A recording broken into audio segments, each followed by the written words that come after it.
ನಾನೇನು ಮಾಡಲಿ? ಅಲ್ಲ ಕೇಳಪ್ಪ, ಇಡಿ ಅವರು ರೈಡ್ ಮಾಡಿದ್ರು, ಅವ್ರು ಏನು ಮಾಡ್ತಾರೆ ಮಾಡಲಿ. ಕಾನೂನು ಪ್ರಕಾರ ಮಾಡಿದ್ರೆ ಕಾನೂನು ಪ್ರಕಾರವಾಗಿ ಮಾಡಲಿ ಅನ್ನೋದು ಅಷ್ಟೇ. ನಮ್ಮದು ಯಾವುದೇ ಕಾನೂನಿನ ಉಲ್ಲಂಘನೆ ಆಗಿದ್ರೆ ಅದಕ್ಕೆ ಸಪೋರ್ಟ್ ಮಾಡಲ್ಲ.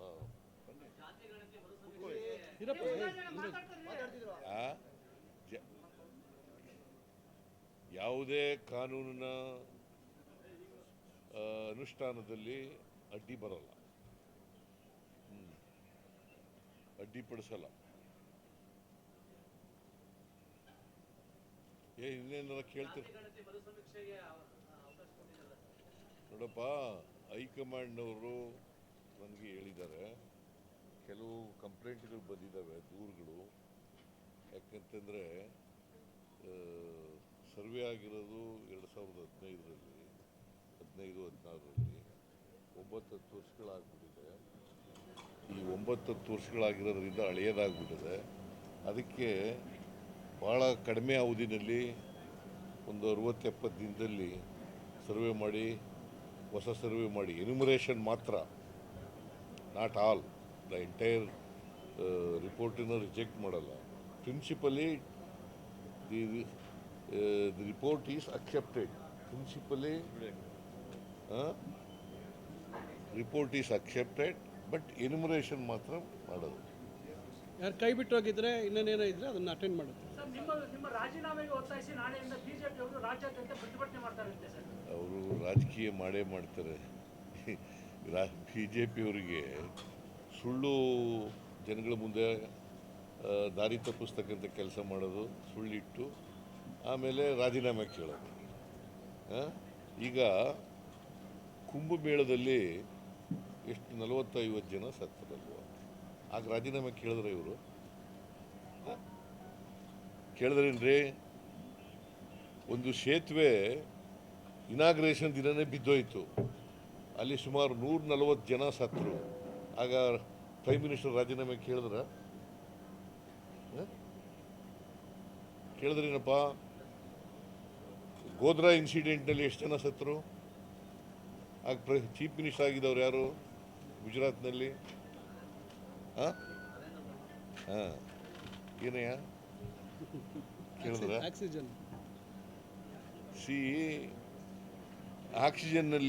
ಆಕ್ಸಿಜನ್ನು ಸಪ್ಲೈ ಮಾಡೋಕ್ಕಾಗದೆ ಕಳೆದ ವರ್ಷದಲ್ಲಿ ಕೋವಿಡ್ ಟೈಮ್ನಲ್ಲಿ ಎಷ್ಟು ಜನ ಸತ್ತರು? ಆಗ ಬಸವರಾಜ ಬೊಮ್ಮಾಯಿ ರಾಜೀನಾಮೆ ಕೊಟ್ರ?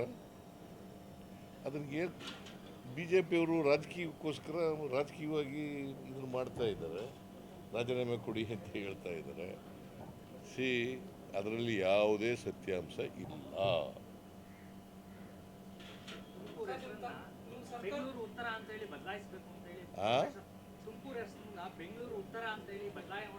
ಯಾರು ಹೇಳಿದ್ರು ನಿಮಗೆ? ಕ್ಯಾಬಿನೆಟ್ ಮುಂದೆ ಬರಲಿ, ಬ್ಯಾಂಗ್ಳೂರಿಗೆ ಸೇರಿಸಬೇಕು ಅಂತ ಅವ್ರು ಹೇಳಿದ್ರು. ಗ್ರೇಟರ್ ಬ್ಯಾಂಗ್ಳೂರಿಗೆ ಅದು ಸೇರಿಸಬೇಕು ಅಂತ ಹೇಳಿದ್ದಾರೆ ಕ್ಯಾಬಿನೆಟ್. ಇದು ಬರಲಿ, ಕ್ಯಾಬಿನೆಟ್ ಮುಂದೆ ಬಂದಾಗ ಚರ್ಚೆ ಮಾಡ್ತೀವಿ.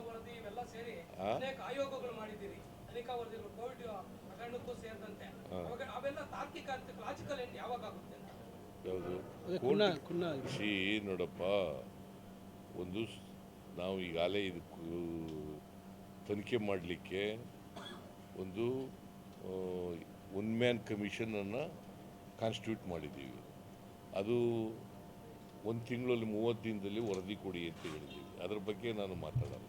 ಅಲ್ಲ, ಇನ್ನೊಂದು ಕೇಳೋದು, ಹಿಂದೆ ಜಸ್ಟಿಸ್ ಪುನ್ನಾದ್ ಮಾಡಿದ್ವಲ್ಲ ಸರ್, ಅದೆಲ್ಲ ಕೋವಿಡ್ ಟೈಮ್ದು, ಅದಕ್ಕೆಲ್ಲ ಟೈಮ್ ಕೊಟ್ಟಿದ್ದೀವಿ. ಟೈಮ್ ಕೊಟ್ಟು ಆ ಟೈಮ್ ಒಳಗಡೆ ಕೊಡಬೇಕು ಅಂತ ಹೇಳಿದ್ದೀವಿ. ನಿಮಗೆ ಅಂತ ಒಂದು ಮಾಹಿತಿ ಇದೆ ಸರ್, ಕಾಂತರಾಜು ಆಯೋಗದ ಬೇಡ ಅಂತ ಹೈಕಮಾಂಡ್ ಏನ್ ಹೇಳ್ತಾ ಇದೆ, ಸಿದ್ದರಾಮಯ್ಯಗೆ ನಿರಾಸೆ ತಂದಿದೆ ಅಂತಕ್ಕಂಥ ಒಂದು ಮಾಹಿತಿ. ಹೈಕಮಾಂಡ್ ಏನು ಹೇಳ್ತದೆ ಅದರ ಥರ ಮಾಡ್ತೀವಿ. ಇದೊಂದು it is not my decision, it is not the decision of the cabinet, it is not the decision of our government, it is A decision of the high command. ಇನ್ನೊಂದು ಸರ್ವೆ ಮಾಡಿ ಅಂತೇಳಿ, ಎನ್ಯುಮರೇಷನ್ ಮಾಡಿ ಅಂತೇಳಿ ಹೈಕಮಾಂಡ್ನವರು ಹೇಳಿರ್ತಕ್ಕಂಥದ್ದು. ರಾಜ್ಯದ ವಿಶ್ವವಿದ್ಯಾಲಯಗಳಲ್ಲಿ ಸೇರಿದಂತೆ ಅನೇಕ ಹುದ್ದೆಗಳು, ಲಕ್ಷಾಂತರ ಹುದ್ದೆಗಳು ಖಾಲಿ ಇದೆ. ವಿವಿಧ ಇಲಾಖೆಗಳೆಲ್ಲ ಒದಗುತ್ತಿಗೆ ಇದೆ. ಸರ್ಕಾರ ನಿರೀಕ್ಷಿತ ಮಟ್ಟದಲ್ಲಿ ಭರ್ತಿ ಮಾಡೋಕ್ಕೆ ಕ್ರಮ ಕೈಗೊಳ್ತಾ ಇಲ್ಲ. ಎಲ್ಲೆಲ್ಲಿ ಕಡಿಮೆ ಇದೆ ಅಲ್ಲಿ ಗೌರವ ಎಂಥದ್ದು ಅತಿಥಿ ಉಪನ್ಯಾಸ ಅತಿಥಿ ಉಪನ್ಯಾಸಕರನ್ನ ಮಾಡಿದ್ದೀವಿ. ನಾವು ಇನ್ನೂ ಅತಿಥಿ ಉಪನ್ಯಾಸಕರನ್ನ ಹೆಚ್ಚು ಮಾಡ್ತಕ್ಕಂಥದ್ದನ್ನು ಮಾಡ್ತೀವಿ. ಅವ್ರಿಗೆ ಇದು ಆಮೇಲೆ ಅವ್ರ ಸಂಬಳನೂ ಕೂಡ ಜಾಸ್ತಿ ಮಾಡಿದ್ದೀವಿ. ಸೌಲಭ್ಯ ಎಲ್ಲ ಕೊಟ್ಟಿದ್ದೀವಿ. ಸೌಲಭ್ಯ ಎಲ್ಲ ಒದಗಿಸ್ಕೊಟ್ಟಿದ್ದೀವಿ.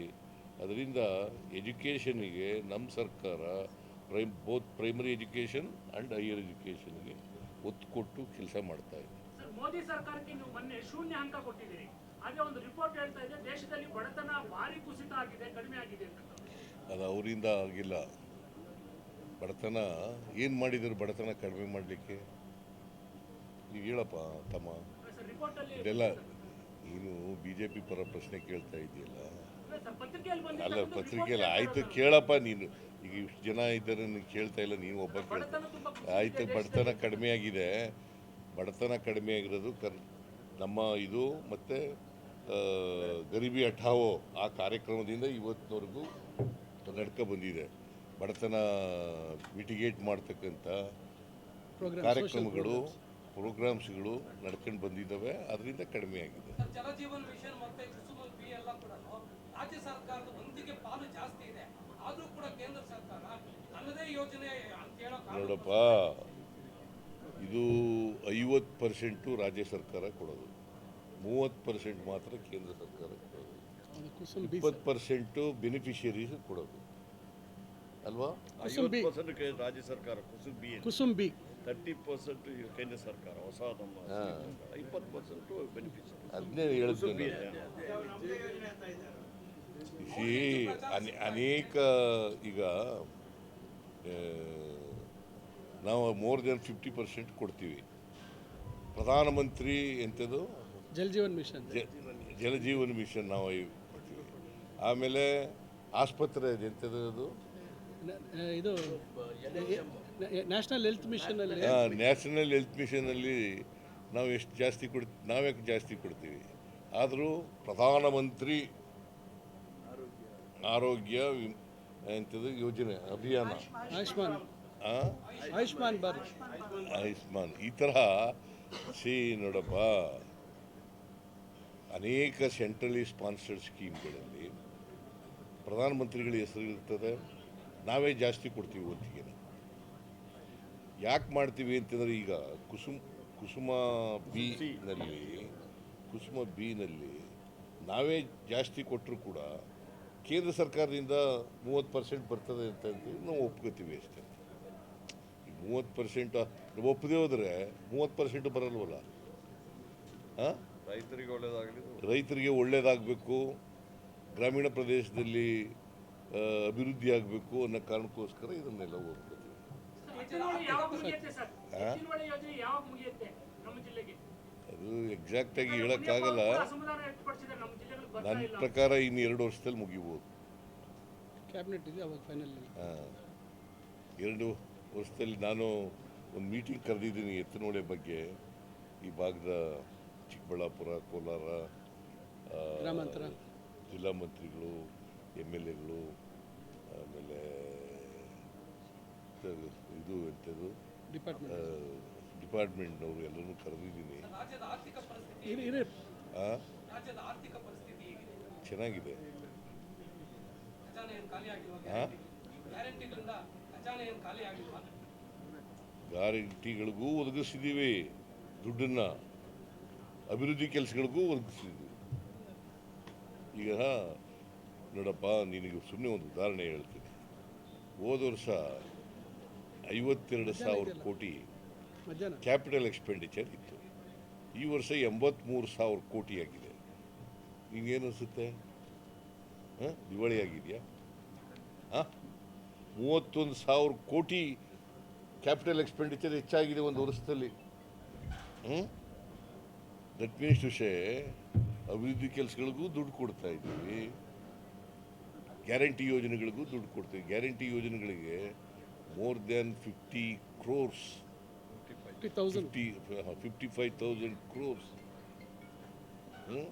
ಕೊಡ್ತಾ ಇದ್ದೀವಿ. ಎಷ್ಟು ಕೊಡ್ತೀರಿ ಸರ್ ಅಂಕ 10ರಲ್ಲಿ? ನಿಮ್ಮ ಸರ್ಕಾರಕ್ಕೆ 10ರಲ್ಲಿ ಎಷ್ಟು ಅಂಕ ಕೊಡ್ತೀರಾ? ಎಲ್ಲಿ ನಿಮ್ಮ ಸರ್ಕಾರಕ್ಕೆ ನಾವು ಎಲ್ಲ ಏನೇನು ಮ್ಯಾನಿಫೆಸ್ಟೋನಲ್ಲಿ ಹೇಳಿದ್ದೀವಿ, 593 ಮ್ಯಾನಿಫೆಸ್ಟೋನಲ್ಲಿ ಭರವಸೆಗಳಲ್ಲಿ 242 ಭರವಸೆಗಳನ್ನು ಈಡೇರಿಸಿದೆ. ನೀವೇ ಹೇಳಿ ಎಷ್ಟು ಮಾರ್ಕ್ಸ್ ಕೊಡ್ಬೋದು? 2 ವರ್ಷದಲ್ಲಿ ಅವರು 600 ಭರವಸೆಗಳು ಹೇಳಿ ನಾಟ್ ಈವನ್ 10% ಕೂಡ ಇಂಪ್ಲಿಮೆಂಟ್ ಮಾಡಿಲ್ಲ. ಅವ್ರಿಗೆ ಎಷ್ಟು ಕೊಡಬೇಕು, ನಮ್ಗೆ ಎಷ್ಟು ಕೊಡಬೇಕು ಹೇಳೋದು? Okay, thank you.